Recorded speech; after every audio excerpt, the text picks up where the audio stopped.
Welcome to my channel!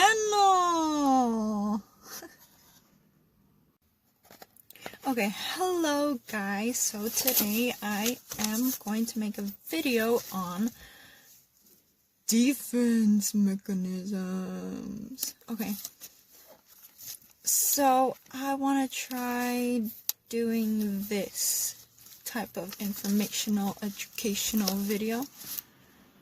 So, I decided I would talk about defense mechanisms. I don't know if this setup is good or not because I have a steering wheel here and I have a book and I don't know if that's going to get in the way.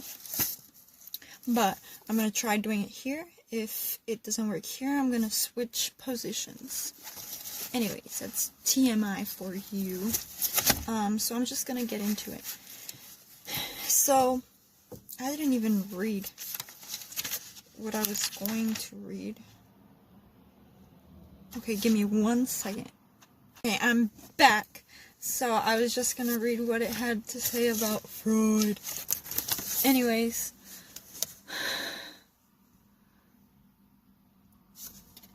Okay, the way I said Freud was kind of strange. But okay. I'll get into it now. So, according to Freud, we have many anxieties, and as a result of our anxieties, we develop defense mechanisms to cope with those anxieties. And there's healthy ways of dealing with anxieties, and then there's unhealthy ways of dealing with anxieties. So I don't know if I should go over the healthy ones and the unhealthy ones. Okay, I'll go over both of them. So the healthy ones include affiliation, altruism, anticipation, humor, sublimation, and suppression. I'll kind of briefly go over them because I'm pretty sure they're self-explanatory. So, affiliation, I don't know if I should read the definition straight from the book or if I should summarize. Okay, so I'm going to read it and then I'm going to explain it in my own words and then I'm going to give an example. Okay, turning to others for help and affiliation. Turning to others for help and support, but retaining responsibility for one's own difficulties. So, with that being said, it would, affiliation would be going to somebody else. Going to a friend, teacher, family member for support. So, you go and you tell your problems to somebody else. That would be affiliation. So, maybe a student goes to his teacher for extra help on the homework, or maybe the daughter goes to the mom for relationship advice. Yeah, okay. The next one is altruism, deriving satisfaction from investigating heavily in helping others. Okay, finding satisfaction through helping others. So that's pretty straightforward. So that would count as like volunteering, helping other people. Yeah, helping other people makes you feel good about yourself. So that would be, like, even though you're in the situation, you go and you help somebody, makes you feel better. Okay, the next one is anticipation. Reducing anxiety by considering the probable consequences of future events and finding ways to address them effectively. So, anticipation. So you anticipate future events and you find ways to cope along the way because you know it's going to happen. So an example of this would be you preparing for a presentation that's due in a month. So you're anticipating the presentation. You're scared to heck to deliver the speech. You think about all of the bad things that could happen. So then you find ways to reduce the stress, maybe practicing the speech, repeating it over and over to yourself, or having other people listen to you while you deliver the speech. Maybe meditating, calming yourself, trying to do breathing relaxation exercises, things like that. Okay, the next one is humor. Focusing on the amusing aspects of situations. So basically humor. Making things funny. Kind of changing the perspective of things is kind of what I'm getting. So you, instead of, okay, say for example you fall in front of a whole bunch of people, and instead of like crying or holding the embarrassment in, you start laughing. And then you're like, I hope somebody recorded that. So that humor.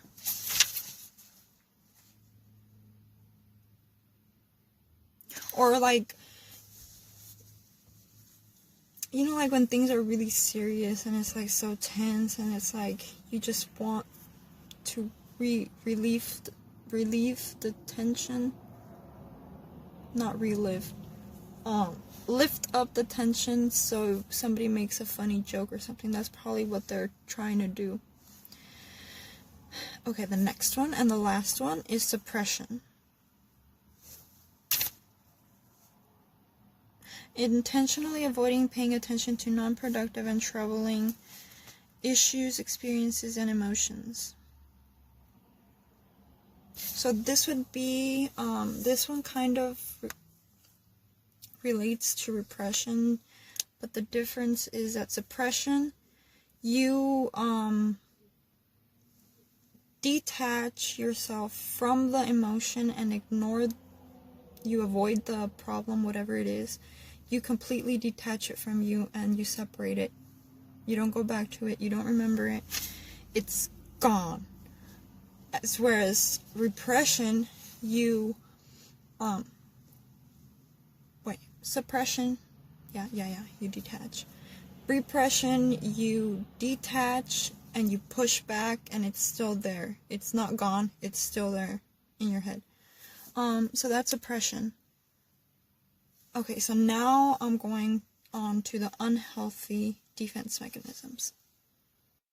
Okay, so sublimation, redirecting potentially harmful emotions or impulses into socially acceptable ones. So this is probably taking the negative energy and turning into positive things. So negative input, positive outcome.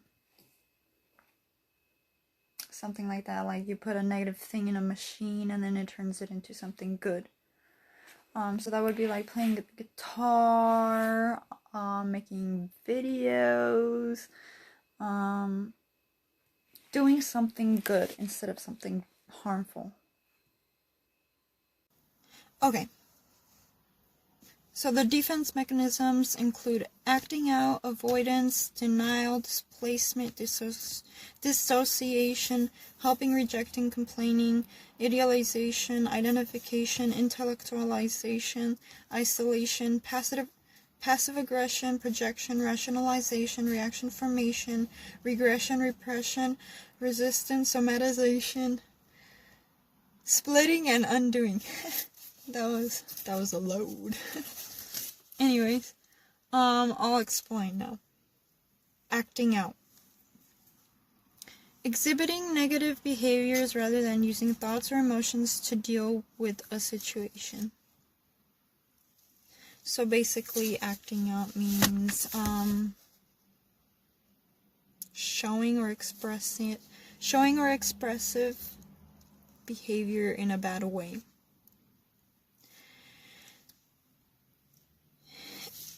Through behavior, instead of using your words and saying what's wrong. So acting out would probably like a verbal or a physical fight. Verbal, by verbal I mean like saying mean words or insulting, not using the right language, and usually it escalates instead of de-escalating. Okay, so that's acting out. The next one is avoidance. Refusing, wait, did I already give an example? I think the example goes in with the definition. Avoidance, refusing to deal with troubling situations or experiences. So avoidance, basically what it is avoiding the problem, the conflict, not paying attention to it, ignoring it. Instead of, okay, for example, someone with a phobia of snakes might avoid going to the zoo at all costs, won't go to his friend's house because he has a snake. That's avoidance. Instead of expressing that you have a fear towards snakes and trying to work through it, you instead avoid it. Don't go near it, don't touch it, don't touch on the subject, don't go at all. Understood? Okay, next one is denial. Refusing to acknowledge an aspect of reality that is evident to others. So denial would probably kind of be like avoidance, but kind of like avoidance. Denial.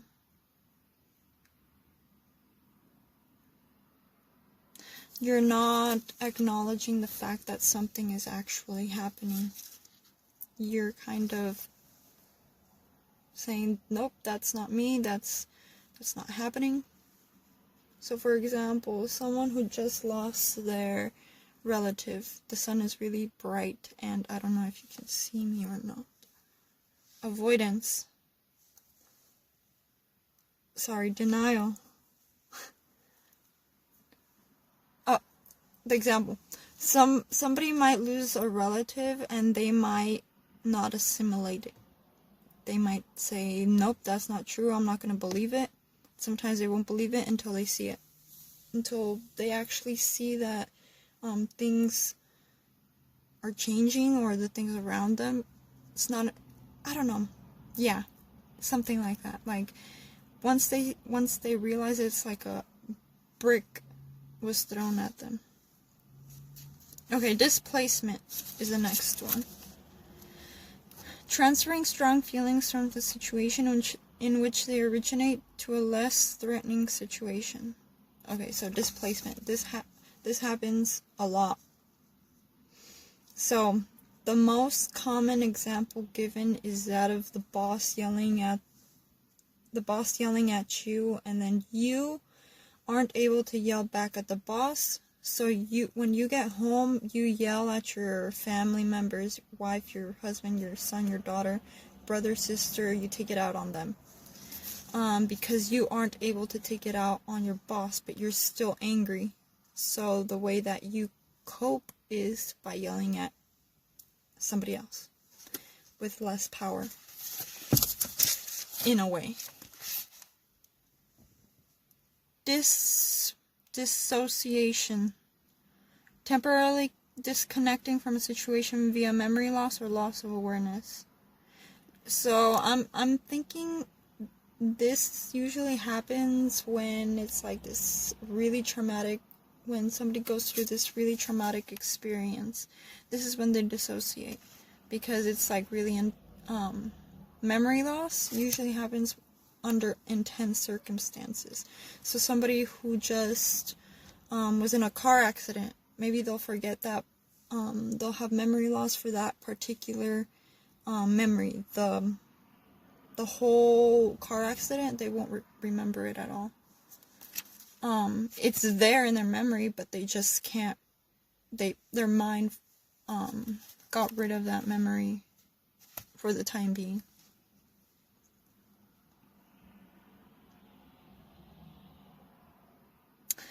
yeah. Help rejecting complaining. Help rejecting complaining. Constantly complaining and requesting help, which is then rejected when offered. So it's self-explanatory. Self-rejecting complaining. Help rejecting complaining. I need help. You get the help. You reject it. You complain. You get help again. So it's kind of like a cycle. I'm sure a lot of us have done this before. You know, like, you're like, oh, I need help with my homework. And then you're getting the help. Then you're like, no, I don't want it from you. Then you feel kind of inferior, I guess. And then you start complaining how hard it is again. So there's never a solution. Okay, idealization. Exaggerating the positive and ignoring the negative aspects of a person or situation.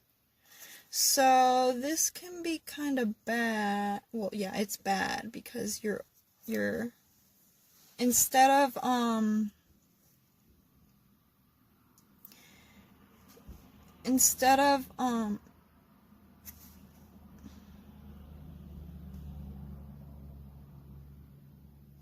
addressing all of the sides, you're just blowing up the good. So this would probably be an example of this would probably be, oh, I'm beautiful. Everybody has to like me. Everybody has to do what I say because I'm beautiful. Like just because you're beautiful. You think you're beautiful, so you're you think you're beautiful, so you think you're entitled to way much more things than needed, or than you should.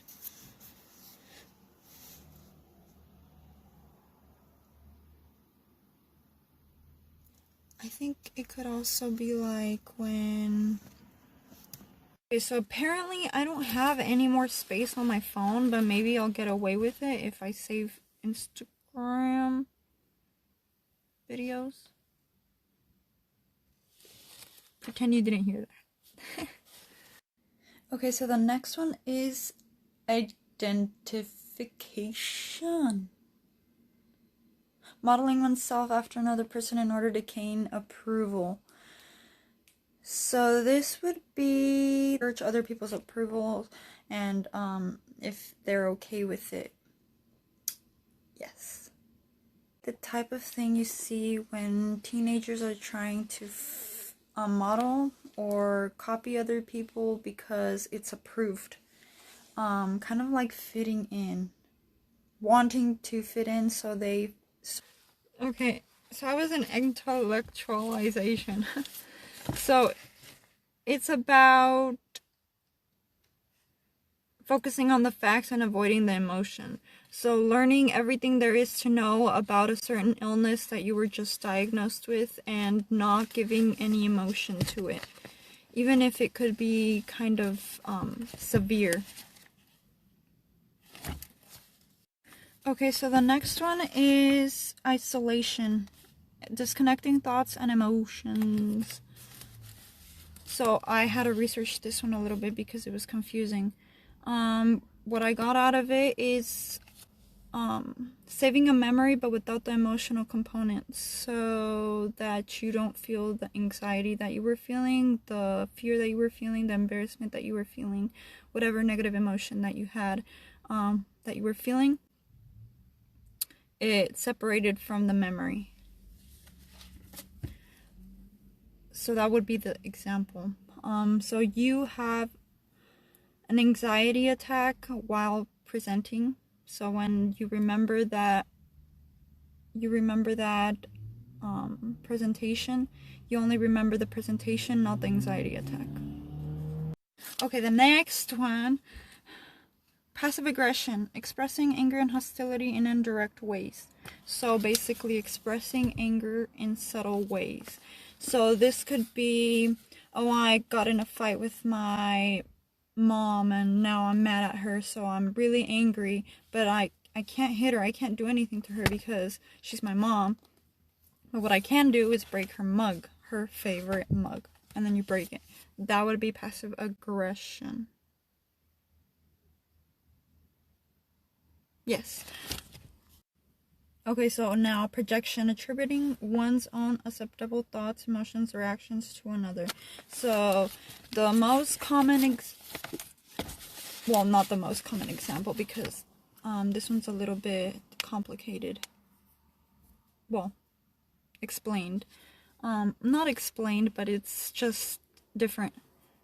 So projection is, I have an alcohol problem. I have an alcohol addiction, and my best friend is telling me, you have an alcohol addiction, you should go seek help. And then I say, no, you have an alcohol addiction, I'm perfectly fine. So that's kind of, no.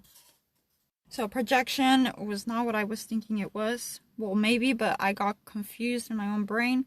But anyways, projection, attributing one's own acceptable thoughts, emotions, or actions to another. So maybe this could be in a someone who's in a relationship.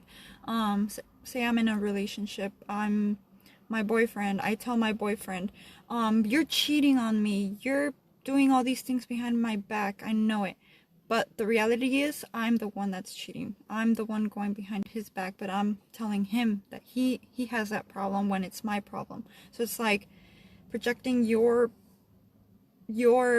faults onto someone else, even though they're yours. It's like you're blaming him, but it's actually you. Next one, rationalization. Okay, so justifying one's own choices in self-serving but invalid ways. So basically justifying your actions, but in unfair ways. So this could be like any fight at school, like high school or elementary school. When you get sent to the principal's office and then they're like, why did you hit her? Oh, because she hit me. So it's like, that's not healthy. That's very unhealthy. I guess another example could be,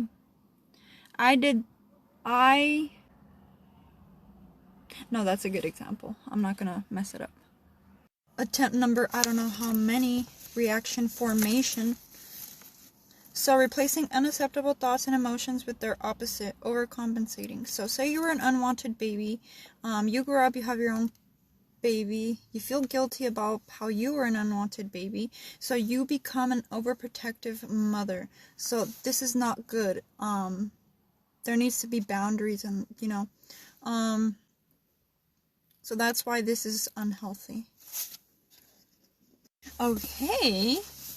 Regression, reverting to a lower developmental level in thoughts, emotions, and behaviors. What they mean by developmental level, that means going back to the way you used to cope as a teenager, as a kid.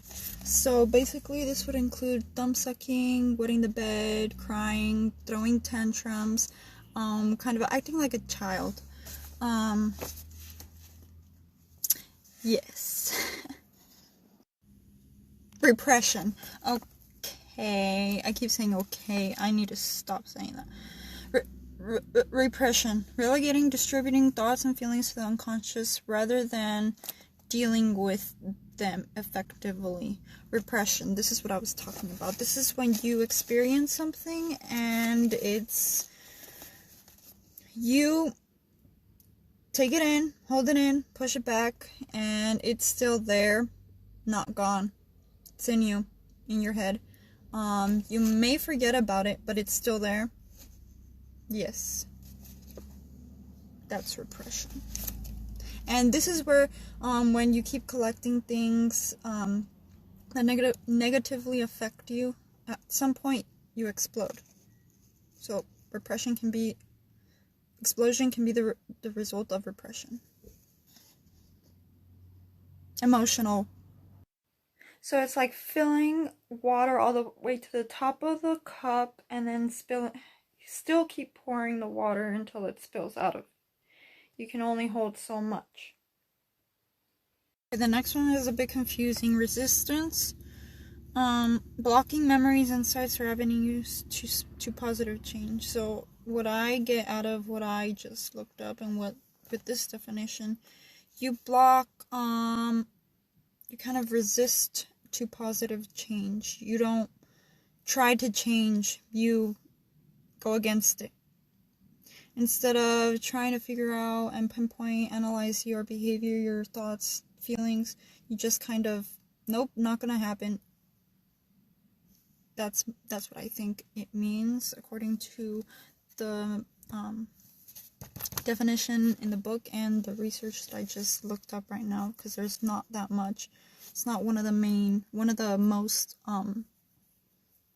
common defense mechanisms, even though I believe it should be or is. Maybe I'm not looking for it right, but that's what it is. What it is now. Okay, the next one, somatization. Channeling conflicts into physical symptoms. This is when a mental thought, idea, situation that keeps repeating in your head or that just bothering you becomes a real illness. So anxiety would probably be the most common example. You're like thinking about the fear, the conflict. You think about it so much that it becomes kind of like your body starts to express it. So through digestion problems, maybe sweating, heart racing, heart beating, any of those things. Splitting. Perceiving the self and others as either all good or all bad. So that saying, black or white thinking, no gray matter. This is whether it's yes or no. It's good or it's bad. Whatever happened to me is either good or bad. There's no, oh, it was good, but it was bad. There's no bad, but it was good. Does that make sense? That's basically what it is. Okay, so the last one is undoing. Undoing is negating or invalidating unacceptable thoughts, emotions, or actions. So basically saying, it wasn't me. Taking your, not taking the responsibility. I think kids do a lot of these things. A lot of these. So a little sister hits his brother with a stick, and then the brother goes and tells the mom, she hit me with the stick, and then the little girl goes and says, I didn't hit him. It wasn't me. It wasn't me. Undoing.